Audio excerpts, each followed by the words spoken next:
Isaías 55, versículo 11. Aleluia, aleluia. Isaías 55, 11. Hoje eu quero trazer uma palavra que eu trouxe aqui há uns 2 anos e meio atrás. Nós estávamos no início dessa casa. E hoje o Senhor despertou essa palavra de novo ao meu coração. E eu quero trazer para vocês. Assim será a minha palavra que sair da minha boca.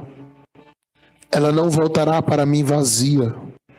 Antes fará o que me apraz. E prosperará naquilo para que a enviei. A gente consegue ler juntos? 1, 2, 3.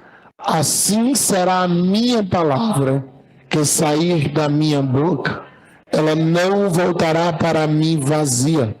Antes fará o que me apraz. E prosperará naquilo para que a enviei. Aleluia. Tomamos seus assentos. O Espírito já está na casa. Todos nós, em algum momento, já recebemos promessas de Deus. Todos nós temos promessas cumpridas, promessas em andamento e promessas que a gente se pergunta se um dia ainda vai cumprir. Acho que todo mundo tem promessas nessas 3 categorias: cumpridas, em andamentos, e aquela que por mais fé que você tenha, mas você se pergunta, será que foi Deus? O mesmo que for a Ele, será que ainda vai cumprir? Será que ainda vai acontecer? A Bíblia nos ensina a respeito de 2 palavras. Na verdade, a teologia resume assim, não é a Bíblia.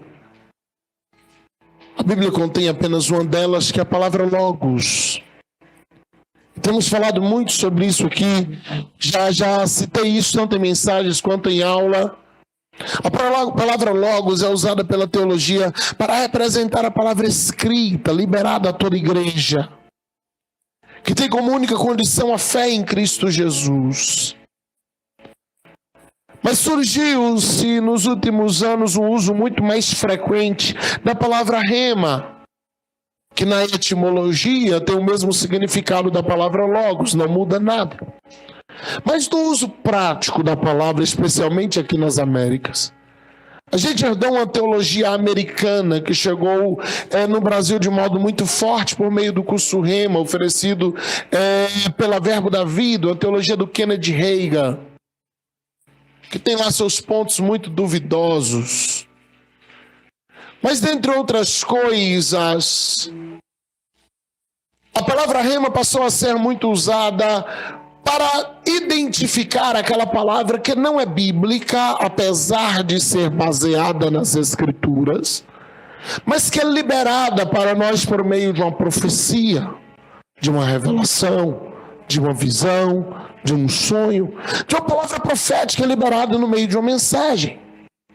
Assim, na teologia moderna, nós separamos como logos, repito, etimologicamente não há essa diferença, mas no uso prático aqui das Américas, nós separamos como logos aquela palavra que é escrita, que está cravada e liberada para toda a igreja, e como rema, aquela palavra individual que Deus liberou por algum meio profético para você, ou para um dia, ou para uma igreja.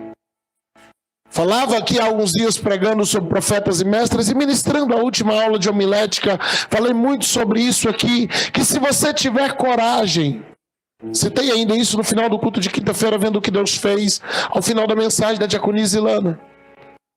Se você tiver coragem de preparar um esboço que componha, que preencha apenas 70% a 80% do seu tempo, e você de fato entrar em oração e busca, se não fizer isso de nada adianta, Mas se você entrar de fato na oração, na busca, no jejum, na consagração, ao final da sua mensagem, depois de você entregar o que você preparou, Deus proverá um rema, uma palavra específica para aquele dia, e Ele te tomará em palavras proféticas que virão à sua mente, no seu espírito, ao final da sua mensagem.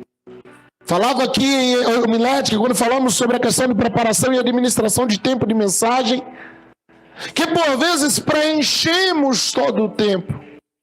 Então, ao final da mensagem, o Espírito vem, nos dá uma palavra profética, e a gente já não tem tempo. Então, exatamente quando o Espírito começa a fluir com palavras em nosso espírito, a gente é obrigado a encerrar, e a gente culpa a organização da igreja, a gente culpa o relógio, a gente culpa meio mundo de coisa, mas a verdade é que nós preenchemos todo o tempo com a nossa mensagem. E não deixamos espaço para a parte profética que o Espírito sempre nos dá ao final de todas as mensagens, quando buscamos e pedimos a Ele por isso.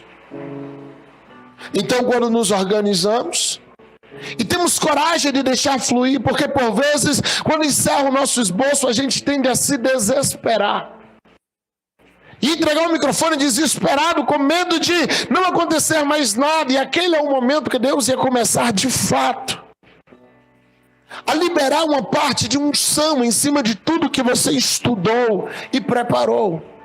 Então, quando você confia e deixa fluir nesse final, some o mestral, entra o profético. Então o Espírito te libera remas, palavras específicas para aquele público, para aquele dia, para aquele momento. Coisas que não estavam no seu esboço, mas que vêm ao teu espírito em cima do texto que você pregou. Então, na teologia moderna, nós separamos assim. Logo, quando falamos de salvação, oração em línguas, poder para curar, poder para expulsar demônios, nós estamos falando do Logos de Deus. A palavra escrita, liberada em Marcos 16, 17, que diz que esses sinais seguirão os que creem. Expulsar demônios, curar enfermos, falar em línguas. Isso não é privilégios para alguns. É um Logos liberado para todos. Que Deus tem interesse que todos sejam alcançados por Ele. O Logos de Deus, aquilo que já está nas Escrituras, e de modo muito fatiado, falo detalhes que eu vou falar aqui hoje de um modo único, mas de modo fatiado vou falar de coisas que hoje eu falo de uma vez só, mas que eu tenho falado separadamente aí em muitas mensagens. O que está liberado não te alcança. O que está nas Escrituras não vai correr atrás de você. O que está nas Escrituras é você que entende e acessa. À medida que você compreende, você acessa o que está liberado. Eis a razão pela qual muita gente santa, muita gente fiel, de oração, de jejum, não vive a plenitude de tudo que poderia viver. E porque não vive, se vive uma vida tão devota a Deus. Porque apesar de toda a devoção espiritual, não tem uma compreensão de que há lugares no mundo espiritual em que essa pessoa pode acessar.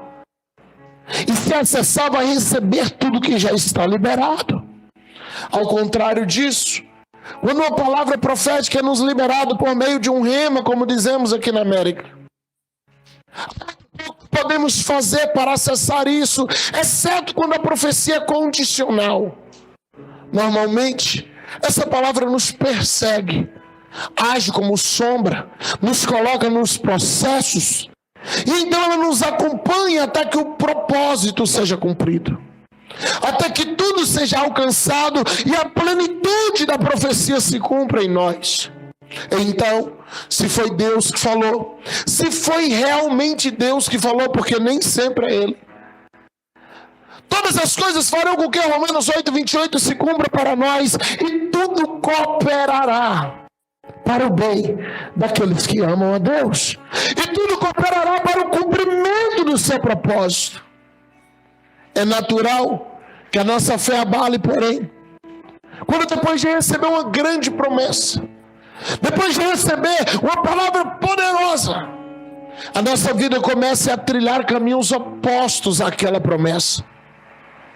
Então Deus vem e libera uma palavra poderosíssima de algo que Ele vai fazer em sua vida. Mas no outro dia começa a acontecer tudo errado. Lembra do José recebendo um sonho poderoso e na sequência sendo vendido como escravo.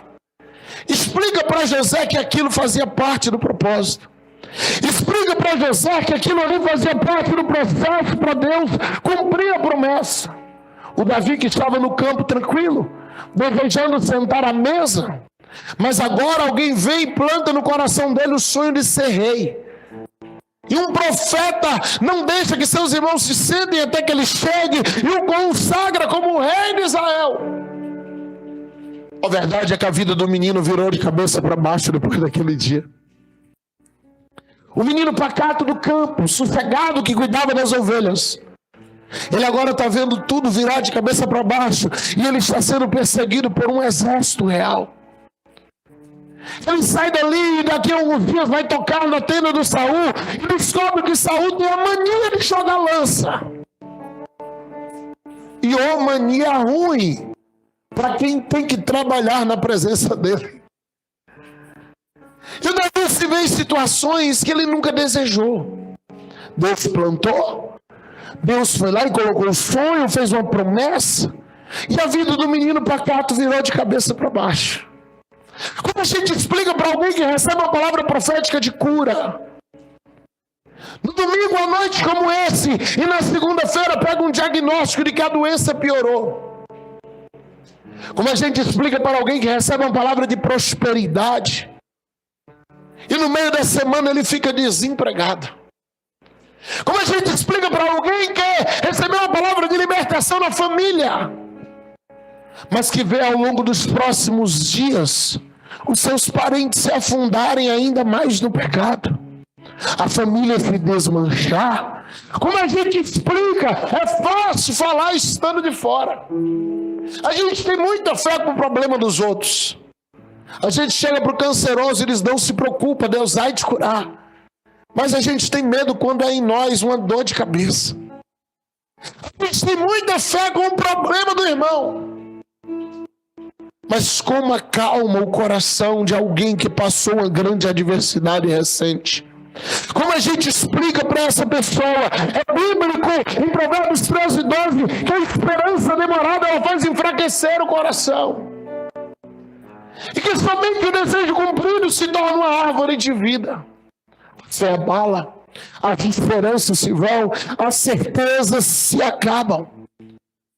Apesar disso, o que nós lemos aqui hoje em Isaías 55:11 foi que assim será a palavra que sair da boca de Deus.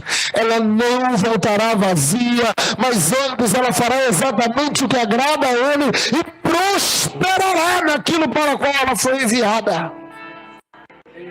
Palavra aqui não é apenas o Logos de Deus escrito nas Escrituras Sagradas, mas é também a palavra profética liberada para a sua vida por meio de alguém, ou por meio de uma revelação direta ao seu coração. O que Deus está reafirmando em Isaías 55:11, uma palavra lá do Antigo Testamento, mas que atesta o caráter de Deus. O Senhor está dizendo que independentemente das circunstâncias, independentemente das situações, independentemente de tudo que está dando errado, independentemente dos novos diagnósticos, independentemente do que todas as coisas estão parecendo falar para você, tudo que saiu da boca de Deus está de pé, e todas as promessas de uma a uma irá se cumprir. Jeremias capítulo 1, versículo 12, ele diz: eu velo pela minha palavra para a cumprir. Eu fico olhando para a minha palavra e vendo ela se cumprindo. Eu não tiro o olho da minha palavra. Ele é fiel, ele não negará a si mesmo. Tudo que ele prometeu, ele vai cumprir. Não é porque você é bom, não é porque você merece, mas porque o caráter de Deus faz com que ele cumpra todas as suas promessas. O caráter de Deus faz com que ele cumpra tudo o que ele fala. Então, se a gente volta lá para o José, sendo levado como escravo, sendo levado, amarrado pelos amalequitas e midianitas para ser jogado lá no Egito e vendido numa feira. Se a gente gosta de um José cheio de fé de José, é a promessa cumprindo. Deus está te levando para mais perto do trono. Deus está te levando para mais perto do propósito. Como é que a gente convence ao José que está caminhando amarrado atrás de um cavalo? De que isso é processo. De que isso vai passar. Porque a luta, quando chega, a primeira coisa que ela nos convence é que ela não vai mais embora. É a primeira coisa que a luta fala para nós. Eu cheguei e vou ficar. Desiste de ter esperança. Eu não vou embora. Só que é aí que você tem que lembrar do que Deus já disse. É aí que você tem que lembrar do que Deus já falou. É aí que você tem que lembrar que ninguém morre no processo, ninguém morre no deserto, a não ser que você caia no pecado no deserto.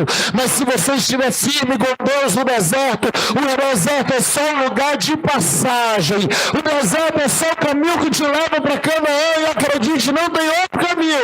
É por aí que Deus vai te conduzir, porque no deserto Ele te prepara, Ele te ensina, mas o deserto um dia acaba. O deserto um dia encerra. Então todas aquelas coisas que disse nunca mais eu vou embora, um dia se torna só testemunho. Um dia se torna só uma vaga lembrança. Em alguns momentos você vai até rir de algumas situações. Você vai dizer, seria cômico se não tivesse sido trágico. Porque você se toca de que Deus te conduziu, mas você não morreu lá. Não havia motivos para o José acreditar que Deus estava controlando a vida dele, irmãos. Não havia motivos para o José acreditar. Todas as vezes que o José estava começando a dar certo, as coisas ficavam difíceis para o José. Mas quer saber sobre uma promessa que Deus liberou sobre a vida dele? E quando José amassava barro para fazer tijolo no Egito, a palavra continuava se movendo. Todas as vezes que o José levava chicotada, a palavra continuava se movendo. Todas as vezes que ele foi amarrado, a palavra continuava se movendo. Quando ele foi levado, algemado para o fundo de uma prisão, a palavra continuava se movendo. O José estava preso, mas a palavra estava livre. A palavra ninguém prende, a promessa ninguém aprisiona, e ela continua se movendo ao seu favor. Então você chora, mas a palavra está livre. Você se sente preso, mas a palavra está livre. Porque a palavra não caminha no mundo natural, ela caminha no mundo espiritual. E ela continua se movendo rumo ao propósito. Você pode estar na casa do Potifar, a palavra está se movendo. Você pode estar na feira sendo vendido como escravo, a palavra está se movendo. Você pode estar lá no consultório médico, a palavra está se movendo. Você pode estar lá naquele emprego que não está dando dinheiro, a palavra está se movendo. Você pode estar dentro de casa, olhando a despensa vazia e dizendo, Deus, cadê você? Ele está te dizendo a palavra, a promessa continua se movendo. E logo você perceberá que como a sombra, a palavra esteve do teu lado o tempo todo. Logo você perceberá que como a sombra, a palavra não saiu de perto de você, nenhum momento. A diferença é que a sombra só te segue, a palavra te empurra. A sombra nos acompanha para onde a gente quer ir. A palavra nos empurra para onde a gente não quer ir. Porque a gente quer chegar em Canaã, mas a gente odeia o deserto. Eu sempre falo, eu amo viajar, eu só odeio a viagem. Sonho com um dia que vai ter uma tecnologia de teletransporte. Sumiu aqui, Pai, daquela unção do Felipe, Deus. Que amanhã o Espírito Santo desarruma a mala. Daqui a 2 minutos vocês aparecem na praia. Oh, eu prego para alguém lá se preciso. Só me deixa lá uns dias. A gente ganha um eunuco na carroça, não tem problema, mas me deixa lá passar umas férias. Mas não funciona assim. Para chegar no destino, a gente tem que passar pela viagem, pelo processo, pela fatiça do caminho, pelo calor ou pela chuva, pelos medos, pelos temores. Enfrentar nossos traumas, enfrentar as incertezas. O que nos faz continuar no processo da viagem é o anseio pelo lugar aonde a gente quer chegar. Porque a verdade é que no nosso espírito a gente já esteve lá. Então quando você compra a passagem para um lugar, você começa a se imaginar nele. E na tua mente você visita aquele lugar muitas vezes. Então agora você está disposto a enfrentar todo o processo. Por quê? Porque na tua cabeça você já esteve lá. E você sabe que o final vale a pena. No mundo espiritual não pode ser diferente. Comece a visitar o lugar da promessa. Comece a tirar tempo de reflexão com você e Deus. E vá com o teu espírito lá no lugar da promessa. Se enxergue lá. Se contemple lá. Se veja lá. Porque se você for lá antes, você suporta o caminho com tranquilidade. Alguém vai dizer porque você não desiste. Você diz porque a palavra está me conduzindo. Porque você não para, porque a palavra está me conduzindo. Porque você não volta atrás, porque a palavra que está me conduzindo. Eu já estive no lugar da promessa. Depois já tenho estado lá, que agora eu estou suportando as dores do caminho. Que agora eu estou suportando os processos da caminhada. Ah, eu já estive lá. Eu tenho uma planta linda de uma igreja para um terreno de 2.000 metros quadrados. Lindo, maravilhoso.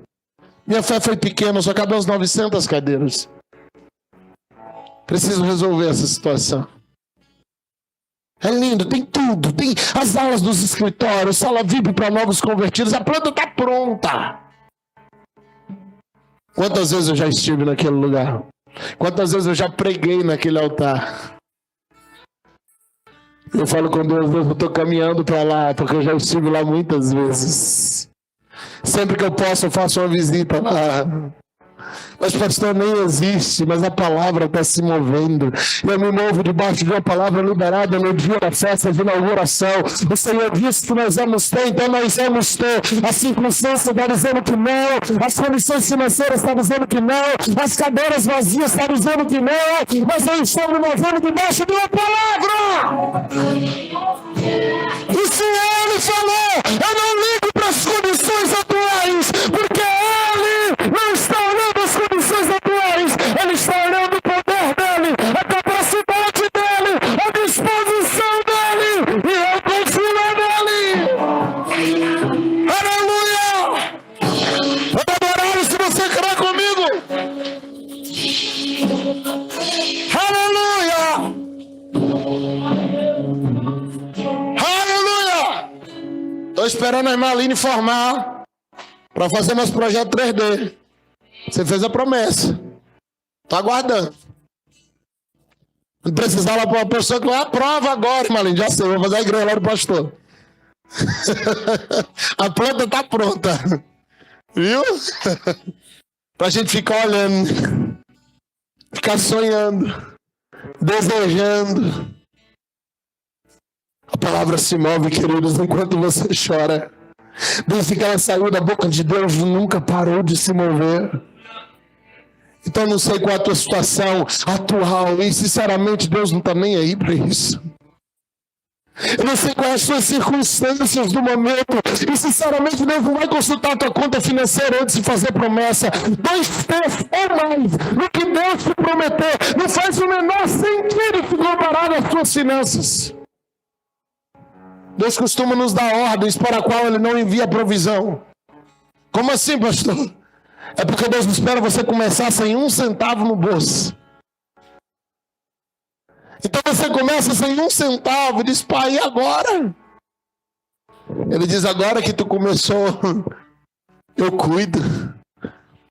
Israel no Mar Vermelho, Deus abriu o mar antes. Mas no Rio Jordão, Deus mandou o povo entrar no rio cheio. Deus não vai abrir o rio, não, filho. Pisa dentro da água e entra. Só tem um detalhe: a presença vai na frente. Manda o sacerdote colocar a presença no ombro e se mover lá dentro carregando a presença. Imagina o sacerdote entrando, água pelos tornozelos, água pelos joelhos, água pela cintura. Josué, se não desce, vai dar ruim. Mas o Abis só continua carregando a presença. De repente, quando parecia que eu estava errado, a água começa a recuar. Não sai de paredão de água e desmantém a presença na frente. E eu garanto isso. Então seguiremos a presença. Seguiremos a presença. Eu conversava esses dias atrás com um amigo, falava com ele sobre o tempo que a gente está namorando aqui do lado. Eu falei, Deus nos deu a graça que a gente vai alugar um templo, não é nosso. Mas tendo o poder de, num aluguel, a gente ir lá e pedir as coisas que a gente quer, no lugar que a gente quer. Como se estivéssemos construindo. Fui lá e falei, eu preciso de uma tomada aqui, eu preciso de tomada ali, eu preciso outra lá. Eu falei, eu preciso de um altarzinho aqui, os banheiros iam sair dentro. Eu falei, não, eu quero que seja lá no fundo. Aí eu estou pedindo coisa dos outros. Aí ele ainda brigou comigo e falou, você é muito doido, viu, pastor? Eu falei, não, é porque eu descobri que eu não preciso de posse enquanto o Pai me dê acesso. Tem muita gente brigando por posse, o Pai quer te dar acesso.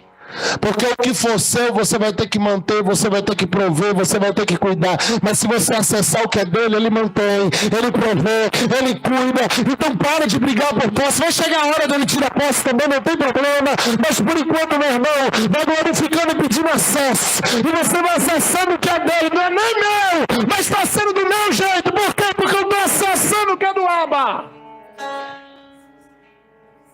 Deus vai fazendo. E você vai acessando coisas que é dele, não é seu. E você começa a acessar. Estava orando por um carro para trabalhar.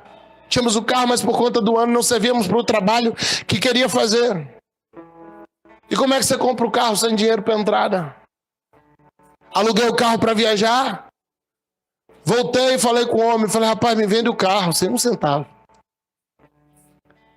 Ah, pastor, a gente vende, ele quer vender. É tanto de entrar. Eu falei, tem não. Falei, bora fazer assim. Me aluga o carro. Aí nós fazemos um contrato. Com 4 anos o carro é meu. Ele disse, quer saber, gostei. Eu falei, eu também gostei. Aluguei o carro, assinamos o contrato, registramos, tudo certinho. Para ele é aluguel, eu estou pagando meu carro. Não dei entrada, não precisei, paguei uma parcelazinha adiantada dos aluguéis para poder trabalhar no primeiro mês, fazer o primeiro dinheiro, que senão não tinha como pagar. Aí eu falei com Deus, falei, Deus, eu estou acessando. Não tinha dinheiro para comprar, mas o Senhor me deu acesso. Não tinha dinheiro agora para dar uma grande entrada, dar 10, 15 mil, eu não tinha. Mas o Pai está me dando acesso às coisas dele, eu estou acessando. E quando você entende isso, você para de brigar por posse. Você só começa a acessar as coisas dele. E se você é filho, você acessa e está tudo certo. Porque a palavra se move enquanto você caminha no propósito. A palavra vai cooperando, todas as coisas vai cooperando para você. Alguém diz, é seu, pastor? Não, ainda não, só posso transferir daqui a 4 anos. E por que já vai tomar? Porque eu estou acessando. E quer saber, no meu espírito já é meu, ninguém toma. Se eu tiver que devolver, vai ser porque Jesus deu outro muito melhor. Você vai acessando o salão do jeito que a gente pediu. Você vai acessando o carro. Você vai acessando a casa. Como é que eu faço isso, pastor? Você faz pela fé. Acreditando numa palavra que foi liberada sobre a sua vida. Acreditando numa palavra que foi liberada sobre o seu coração. Então, enquanto você está lá fazendo as suas coisas, a palavra está se movendo. Enquanto você adora, a palavra está se movendo. Enquanto você chora, a palavra continua se movendo. O que eu quero trazer no seu coração é que você precisa parar de consultar as circunstâncias para poder tomar posse daquilo que Deus já liberou para você. As suas circunstâncias vai dizer sempre que não. As suas circunstâncias vai dizer sempre que não tem jeito. Mas agora a palavra está se movendo. E a palavra está trazendo as coisas para cooperar. Estou bem. A palavra está trazendo as coisas para cooperar para o cumprimento da promessa. Aí em Gênesis 41, 51, vai dizer assim: chamou José lá na terra da aflição, ele casou, virou governador, teve 2 filhos, nós já conhecemos a história. Aí ele chamou o seu primeiro filho de Manassés. Por que Manassés? Ele diz: Deus me fez esquecer de todo o trabalho da casa do meu pai. Ele está dizendo: o primeiro nome do meu filho é uma celebração. Para o fato de que a bênção foi tão grande que eu já nem lembro do tempo de prova. A bênção foi tão grande que as dores da prova não me machucam mais. Por que? Versículo 52, Gênesis 41. Porque Deus me fez crescer na terra que deveria ser de aflição. É Deus te fazendo prosperar no ambiente que deveria ser de luta. É Deus te fazendo crescer no ambiente que deveria ser de fracasso. É Deus te fazendo ter sucesso no ambiente que deveria ser de derrota. É Deus te fazendo avançar no ambiente que deveria destruir a sua vida. Alguém diz: eu não entendo, não sei porquê, mas ele está crescendo no Egito, ele está prosperando no Egito, ele está frutificando no Egito. É Efraim de Deus vindo sobre a sua vida. É a palavra se movendo. É a palavra avançando. Porque um dia em Isaías 55:11 ele diz que a palavra que sai da boca dele não volta vazia, mas ela cumpre aquilo para o qual ela foi enviada. Como eu faço para tomar posse disso, pastor? Deixa eu te dar algumas chaves que eu já te dei algumas vezes aqui. A primeira chave está em 2 Coríntios 4:13. Paulo escreve: porém dizendo, temos portanto o mesmo espírito de fé, como está escrito, eu criei, e por isso falei. Aí a igreja responde como coro: nós também cremos, por isso também falamos. Primeira chave para as promessas se cumprir: começa a verbalizar essas promessas. Primeira chave para as promessas acontecerem na sua vida: comece a profetizar. Ninguém pode profetizar sobre você mais do que você mesmo. Não adianta outras pessoas liberar a palavra de bênção se você está liberando a palavra de derrota sobre si. Você precisa começar a profetizar: eu sou abençoado, eu sou próspero, Jesus está cumprindo as promessas, eu já tenho acesso a tudo que pertence a Ele, eu já estive no lugar de vitória, irmão. Eu posso estar na situação difícil, mas eu não estou nisso aqui. Eu sou abençoado em Cristo Jesus. É nele que eu posso todas as coisas. É nele que eu posso tudo. Então, se você crê, você precisa falar sobre isso. O casamento não se confirma até que os noivos digam sim. Então, alguém com autoridade para isso, espiritual e cívica, vai declará-los dizendo: eu vos declaro marido e mulher. Precisa haver uma confirmação de ambas as partes. A aceitação de quem está se casando e a de confirmação de quem ministra o casamento. A palavra precisa ser liberada. A palavra precisa ser declarada. Legalmente, se mesmo por uma brincadeira um dos noivos chegar a dizer não, mesmo que por uma brincadeira, o casamento deve ser imediatamente anulado. O pastor, padre, juiz não pode dar sequência, porque uma palavra foi liberada. O pastor era uma brincadeira, mas uma liberada. E legalmente não serve mais, porque a palavra foi liberada. Entende o poder da palavra? Entende o poder que tem o que sai da sua boca? É por isso que nós precisamos profetizar. É por isso que nós precisamos falar. É por isso que nós precisamos declarar. Provérbios capítulo 12, versículo 14. Que nós nos fartamos do fruto da nossa boca. Nos fartamos daquilo que sai dos nossos lábios. Então eu olho para Ana no 1 Samuel, capítulo 1, versículos 17 e 18. Versículo 10 diz que ela chegou ali amargurada na sua alma. Versículo 17, ele libera uma palavra profética sobre ela. Versículo 18, a Ana sai dali, ela ainda não estava grávida, ela ainda não tinha nada, ela não tinha recebido nada, mas a Bíblia diz, ela saiu e foi comer, mulher depressiva. Talvez não comia há dias. Ela saiu, foi comer. O seu semblante não era mais como antes. A Ana está alegre. A Ana está feliz. A Ana agora está regozijando. Por quê? Porque a promessa se cumpriu, não. Mas porque uma palavra foi liberada. E ela tomou posse dessa palavra.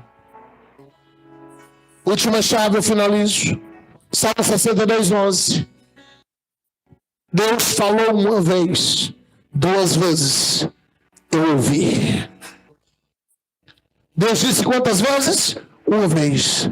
Quantas vezes o salmista ouviu? 2 vezes, 3 vezes, 4 vezes, 5 vezes. Quem é que está falando? Se Deus só falou uma, ele está dizendo Deus só precisou falar 1 vez. Deus não precisou ficar repetindo. Deus não precisou usar 50 profetas. Deus não precisou ficar confirmando todo dia a palavra. Tem gente que todo dia pede confirmação. Deus falou 1 vez. O restante é você que repete. O restante é você que libera. O restante é você que caminha sobre a palavra. Dizendo Deus já falou. Deus já falou. Deus já falou. Então o mar se levanta e fica bramido, e o mar fica revoltoso, mas você está caminhando sobre uma palavra. Então todas as circunstâncias te levam a crer que vai ficar ruim, mas você está caminhando sobre uma palavra. Cara, eu quero te convidar hoje a você sair daqui pronto para liberar palavras proféticas. Profetiza a palavra. Profetiza as escrituras. As escrituras dizem que Deus não te deu um espírito de medo, Ele te deu um espírito de filho. Então profetize isso, eu sou filho. As escrituras dizem que você é herdeiro com Cristo de todas as heranças do céu. Então profetize isso, eu sou herdeiro de Deus, herdeiro com Cristo. Eu tenho direito a todas as bênçãos celestiais. As escrituras dizem que você pode ser próspero na presença de Deus. Então profetize isso. As escrituras dizem que Ele já levou sobre os seus transbordos e enfermidades. Então profetize a Bíblia sobre a sua vida. E eu sou curado, porque Deus já liberou a palavra. E o que Ele já liberou nas escrituras é o acesso. E como é que é o acesso? É por meio do entendimento. É por meio da compreensão. É você entendendo que isso é para você. Mas sabe o que o inimigo faz? A primeira coisa que ele faz é te convencer de que você não merece. A primeira coisa que ele faz é te convencer de que aquilo é para todo mundo, menos para você. De que aquilo é para todo mundo, menos para a sua vida. Aquilo é para todo mundo, menos para você. Então hoje é o dia de você começar a orar e profetizar sobre si mesmo.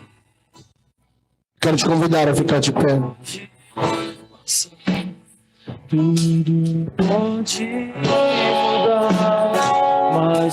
Feche seus olhos por um instante. Deixa só o instrumental aqui por enquanto. Feche seus olhos. Lembre no teu espírito aí daquela promessa. É 30 segundos. Traga à tua mente agora aquela promessa a qual você já perdeu a esperança. Aquela promessa que Deus fez, que Deus falou, e que você já está quase desistindo dela.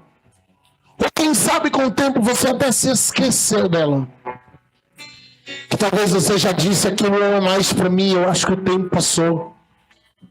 Traga a sua memória agora, ora a Deus dizendo, traga o meu espírito. Lembrou? Então agora coloque a mão sobre o seu coração, a sua cabeça. E você vai repetir essa profecia. Verbalize, não fale apenas na mente. Essa é a hora de você liberar a palavra. Uma vez o Senhor falou, 2 vezes eu ouvi. Repita a profecia da maneira como você lembra. Repita a profecia da maneira como foi dita. Profetize a si mesmo. Uma vez o Senhor falou, 2 vezes eu ouvi. Então agora você vai repetir toda aquela profecia para si. Profetize sobre sua própria vida. Da maneira como Deus disse: olha, meu servo, vai ser assim, vai ser assado. Olha, meu servo, vamos fazer dessa maneira. Repita aí com sua voz, com seus lábios em voz baixa no seu coração. Mas profetize o que Deus já profetizou. Repita o que Deus já disse, por favor. Agora é a hora de você repetir o que Deus falou. Uma vez Deus falou, duas vezes eu ouvi. Essa é a hora que eu ouvi uma segunda vez. Profetize sobre o seu coração. Então agora você ora tomando posse dela e dizendo: Deus, obrigado porque a profecia está de pé. Obrigado porque a profecia vai se cumprir. Obrigado porque a profecia vai acontecer.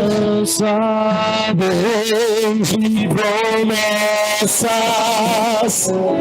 Obrigado, Espírito Santo, porque o Senhor cumpre a sua palavra. Obrigado, Espírito Santo, porque o Senhor torna a tua palavra realidade. Eu creio na palavra profética. Eu creio na palavra profética. Eu creio na palavra profética.